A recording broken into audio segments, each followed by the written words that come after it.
Va ora in onda Largo ai bambini, educazione e dintorni. Dove c'è un bambino, c'è un'intera società, con Francesca Corbella.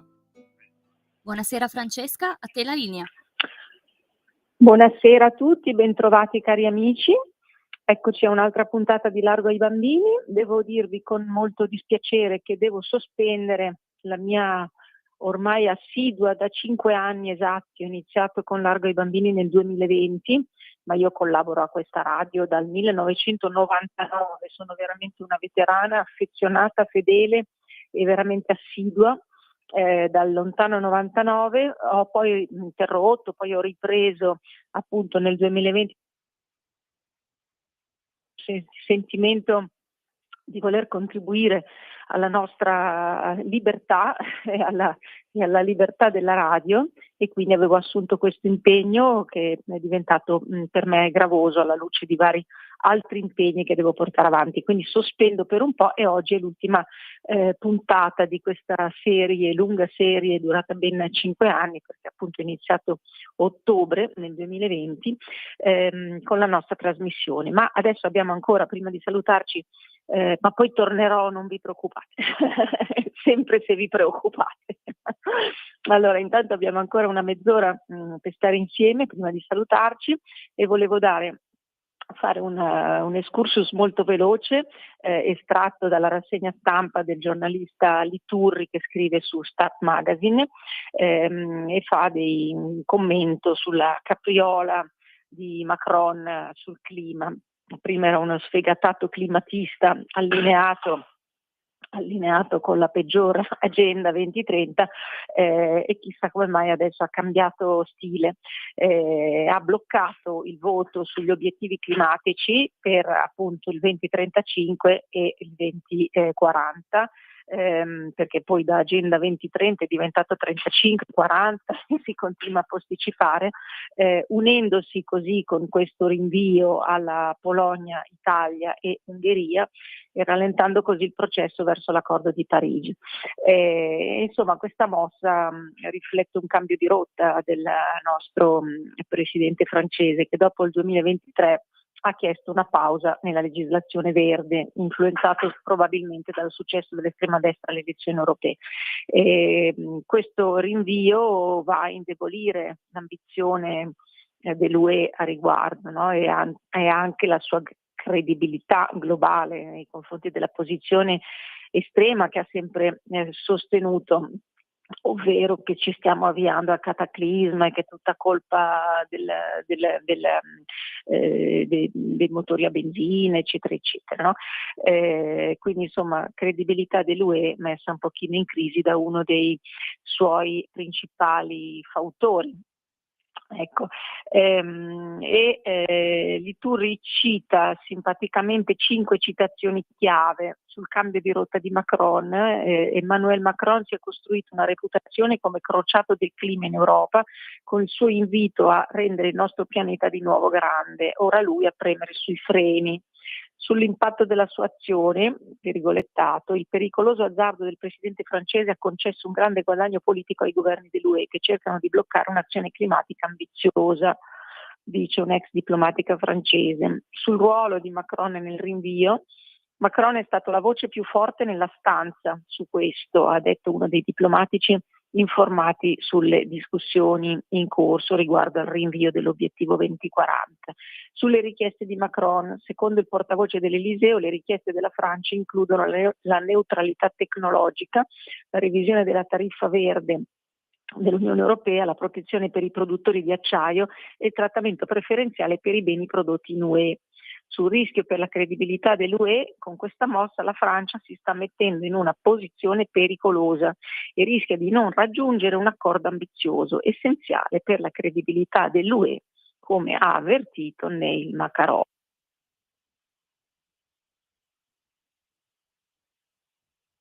Cambiamo di 360 gradi, uno studente con 4 insufficienze viene bocciato, fa ricorso ma lo perde. I giudici sostengono l'interesse del ragazzo non coincide con la promozione in ogni caso. Andiamo dentro a vedere. Allora, il Consiglio di Stato, con la sentenza 3473/2025, depositata il 23 settembre, si è espresso su un ricorso fatto proposto dalla famiglia riguardante la non ammissione alla classe successiva di uno studente, dopo la valutazione negativa del Tribunale amministrativo regionale competente. L'appello era stato promosso dai tutori del minore nei confronti del Ministero dell'Istruzione e del Merito, Giuseppe Valditare, dell'Istituto Scolastico, Ministero retto da Giuseppe Valditare, e dell'Istituto Scolastico coinvolto, che non sappiamo quale sia. Io sto leggendo da orizontescuola.it la newsletter di ieri. Durante la Camera di Consiglio sono state esaminate le motivazioni che hanno portato alla decisione di bocciatura. Il TAR aveva evidenziato la presenza di diverse insufficienze, fra cui materie importanti come storia inglese e tecnologia, descritte nel registro ufficiale. E secondo il quadro offerto dagli atti, il percorso scolastico dell'alunno, esaminato anche attraverso le note didattiche in classe, ha fornito una base argomentata e comprensibile che giustifica la determinazione finale, cioè la bocciatura. Non risultano inoltre frequentati corsi di recupero organizzati dalla scuola in orario pomeridiano. Quindi questo insomma non ha fatto proprio molto. Analizzando la normativa vigente, il Consiglio di Stato ha fatto riferimento al secondo comma dell'articolo 6 del decreto legislativo 62/2017. Tale norma prevede che in caso di parziale o mancata acquisizione dei livelli di apprendimento in una o più discipline, il Consiglio di classe possa deliberare la non ammissione all'anno successivo, purché la decisione sia motivata in modo adeguato. Il giudizio richiede che le insufficienze siano considerate in relazione alle abilità personali e alla responsabilità dello studente. E fin qui non ci piove. È stato sottolineato come l'interesse dell'alunno non vada identificato semplicemente con il passaggio automatico di classe, bensì nell'individuazione del percorso formativo più rispondente alle reali esigenze e difficoltà riscontrate, secondo i principi stabiliti anche da precedenti giurisprudenziali del Consiglio di Stato. Quindi l'appello presentato è stato respinto. Allora, mi domando, il mio breve commento sull'argomento: approvo questa decisione di Stato, anche quella del Consiglio di classe, che ha deliberato la non ammissione all'anno successivo. Allora, questo studente aveva maturato le gravi insufficienze, non ha presenziato ai corsi di recupero che gli avevano organizzato dalla scuola, quindi diciamo che lo ski lift gli era stato offerto per tirarsi fuori dall'impaccio, e quindi è corretto, a mio parere, che non si debba mandare avanti in modo moralistico tutti quanti. Chiaro che alla famiglia dispiace di vedere il proprio figlio rimanere indietro rispetto all'altra classe di studenti, ma aggiungo io, non dobbiamo fare la corsa ostacoli. Ci sono ragazzi che prima o poi nella loro carriera scolastica hanno degli incidenti di percorso, degli intoppi, delle crisi, si parla di bambini o di adolescenti, quindi in una fase evolutiva molto altalenante, che può vedere dei momenti di grande successo, di grande spinta e dei momenti di rallentamento, di ripensamento, magari anche l'indirizzo della scuola, che non si sa di che ordine fosse questa scuola, credo di aver capito un liceo. Quindi a maggior ragione età adolescenziale. Non c'è niente di male, ripeto, non dobbiamo istigare i nostri figli a fare la corsa ostacoli. Per arrivare dove? Per arrivare a quale traguardo? Se è nell'infelicità o se è con stress o o addirittura con l'angoscia. È inutile che poi promuoviamo i bonus psicologi piuttosto che altre robe strane. Prendiamoci un anno di tempo, questo ragazzo aveva semplicemente bisogno di maturare e non vedo perché la famiglia non si debba essere adeguata con buon senso e anche magari un pochino di umiltà.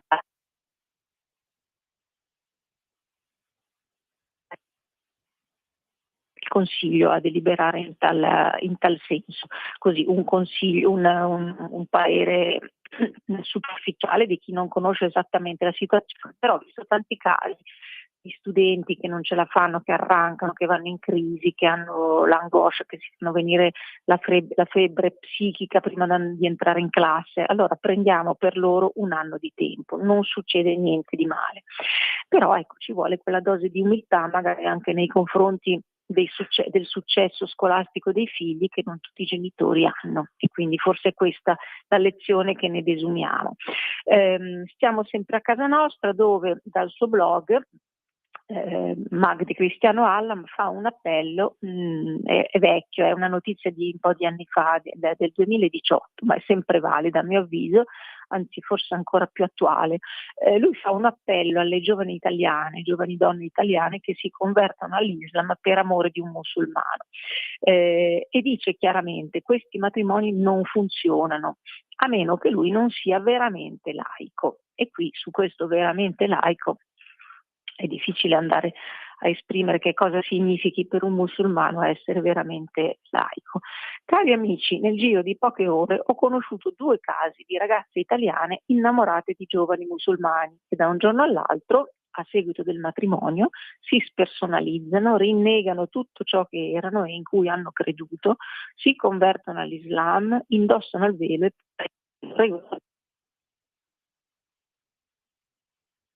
che lui dice. Questo avviene particolarmente dopo aver contratto il matrimonio, perché prima questi giovani si dimostrano anche molto aitanti, poi sono molto spesso belli, appunto aitanti, si dimostrano sensibili, si dimostrano amorevoli. Dopo il matrimonio, come se scattasse qualcosa anche in loro, ovvero diventano più ossequienti nei confronti della legge islamica, particolarmente se poi fanno rientro nel loro paese d'origine, dove vengono assorbiti da una sorta di mentalità clanica, quindi di famiglia allargata, molto, molto imperativa, che pone appunto delle regole molto forti sulla nuova acquisita, la nuova moglie, e quindi insomma non è molto divertente la cosa. Se poi ci sono, no, dice sempre, scrive sempre Magdi Allam, in passato ho conosciuto diversi casi simili, tutti finiti male. Dopo averla presentata alla sua famiglia, dopo aver contratto il matrimonio islamico, che di fatto sancisce la riduzione della moglie a una proprietà del marito, ciò che interessa a questi giovani islamici è ottenere la cittadinanza italiana e spillare soldi a lei e alla sua famiglia. Se poi ci sono di mezzo anche i figli, ebbene i figli vengono usati come arma micidiale per ricattare la madre e costringerla a subire ogni forma di vessazione, compresa la coabitazione con una seconda o terza moglie nel contesto della poligamia, che è pienamente legittimata da Allah, ancorché illegittima per la legge italiana, e che viene praticata magari clandestinamente anche nel nostro paese. E poi dice Magdi Allam, ovviamente ci sono le eccezioni, porta pure il suo esempio. Io mi sono sposato da musulmano, voi sapete che lui poi si è convertito con molto clamore in Vaticano al cristianesimo, e si è sposato da musulmano con una moglie italiana, ma sono sempre stato un musulmano sostanzialmente laico. Ho dato nomi italiani ai miei figli, cosa che non avviene invece normalmente, per esempio in Francia vengono dati sempre nomi africani, arabi, islamici comunque. Li ho fatti battezzare col rito cristiano, hanno seguito l'ora di religione a scuola e ho sempre anteposto il bene dei miei figli a qualsiasi prescrizione coranica. Ci sono certamente altri casi di matrimoni misti tra musulmani e cristiane, o tra cristiani e musulmane, che funzionano bene, e so bene che possono andare bene solo se il musulmano o la musulmana sono veramente laici, cioè antepongono la ragione e il cuore a ciò che Allah prescrive nel Corano e a ciò che ha detto e ha fatto Maometto, cominciando dal non esigere che il marito cristiano sia costretto a convertirsi all'Islam e viceversa anche la moglie, per poter sposare un musulmano o una musulmana, così come prescrive la Sharia. Ma sono delle eccezioni, nella gran parte dei casi si registra lo scontro tra 2 concezioni inconciliabili, e qui è il punto: della vita, della famiglia, della donna, dei figli, della persona, dell'educazione, della religione, perché l'Islam è totalmente incompatibile con le nostre leggi laiche, con le regole su cui si fonda la civile convivenza, con i valori della sacralità della vita, della pari dignità tra uomo e donna, della libertà di scelta che sostanziano la nostra civiltà. Sono parole molto forti queste di Magdi Allam, che nascondono delle grandissime verità. Nella quotidianità della vita o della convivenza, della vita matrimoniale o della convivenza, ci sono milioni di sfumature. Se tutte queste sfumature non coincidono e non corrispondono a una filosofia di vita, ma com'è possibile che queste due persone convivano o che i figli possano dare frutto, da sbocciare, dar frutto in una famiglia dilaniata da delle diversità inconciliabili? E soprattutto non sono tanto le diversità, a mio parere, qua sono io che parlo, non è Magdi Allam, ma non sono le diversità tout court quanto il desiderio di predominio di una cultura sull'altra, e questo è il punto dolente della convivenza con queste persone.